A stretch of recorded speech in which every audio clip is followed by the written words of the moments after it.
stuff. I want to play a normal one. So let's do Secret Love. This is by Sammy Fain, originally recorded by Doris Day. I did a lot of research on this song like a few months ago, and it was really interesting. I found one version where they do the first part in this like big flowy rubato, and then they get to the end and they just like start swinging it, and boy, that was some cool stuff. I forget her name. Oh well, Carmen McRae. That's it, Carmen McRae. Look up Secret Love, Carmen McRae.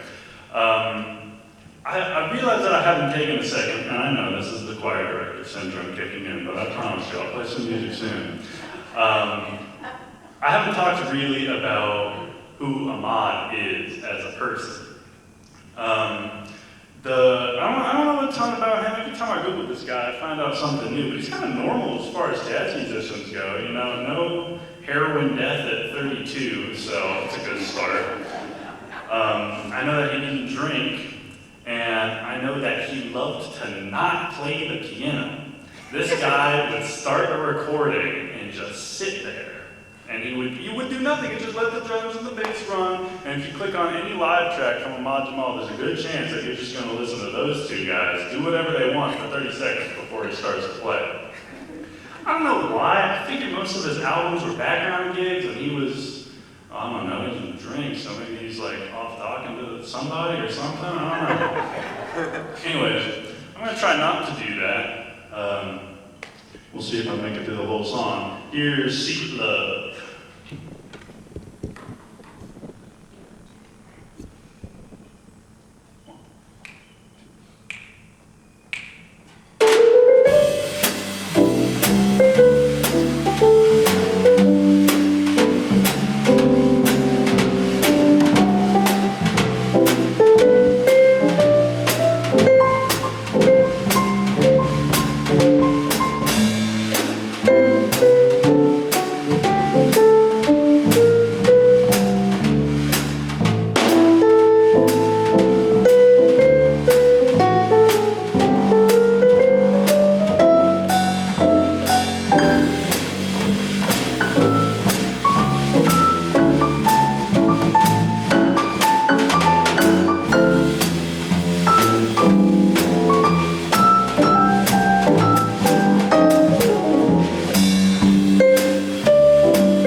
my favorite part about Ahmad's playing, the reason why I picked him out of however many pianists, I don't know, thousands I could have chosen, is because his language is just so fun.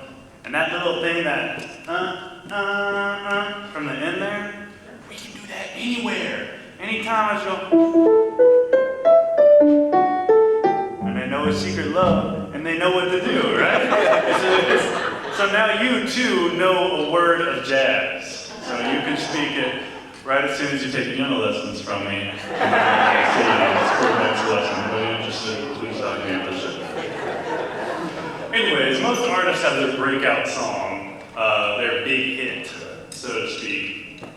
And Ahmad is no exception. The song is called Poinciana, and it's not by him, but y'all know John Cash or who did Hurt? 9 Inch Nails? Yeah, and then it was Johnny Cash did Hurt, and Trent Reznor came out and he was like, "You own that song. I don't do that song anymore. That's yours because you covered it so well that I'm not going to do it anymore." And so that's kind of what Poinciana is for Ahmad, because his version of it, I was thinking about how I was gonna arrange it and how I was gonna like lay it out for the band, and because it's a lot of work, y'all. It's 8 minutes of music. We're not gonna play 8 minutes of it. Don't worry about that. We're pretty close.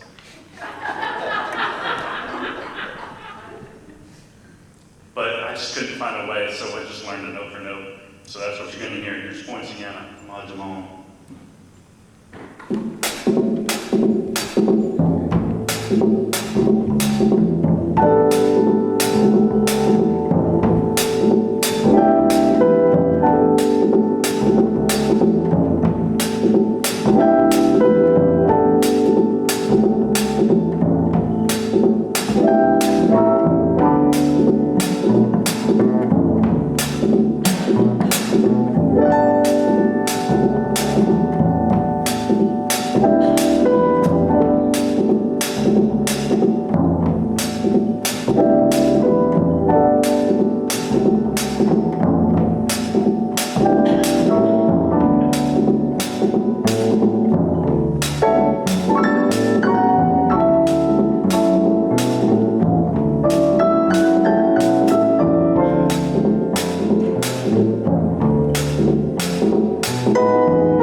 years of learning it, and I really, really enjoy playing his music. We're gonna do one more for you.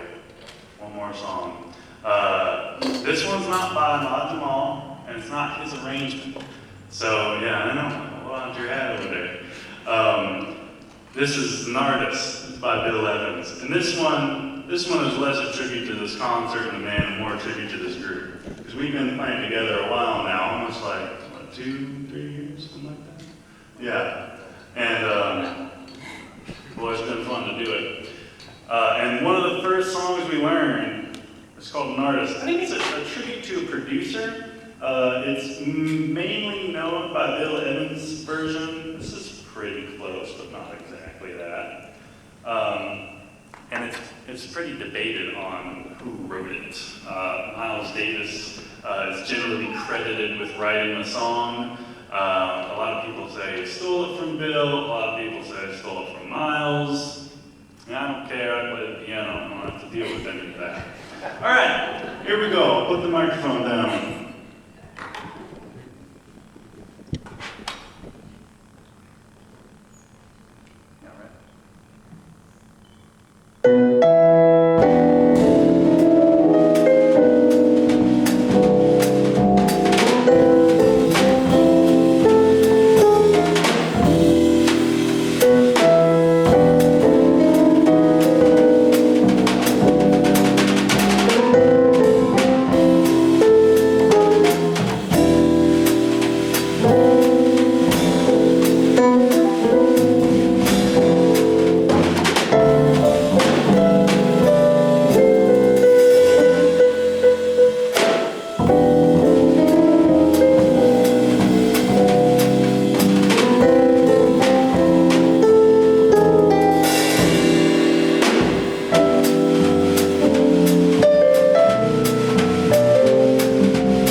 Thank you so much.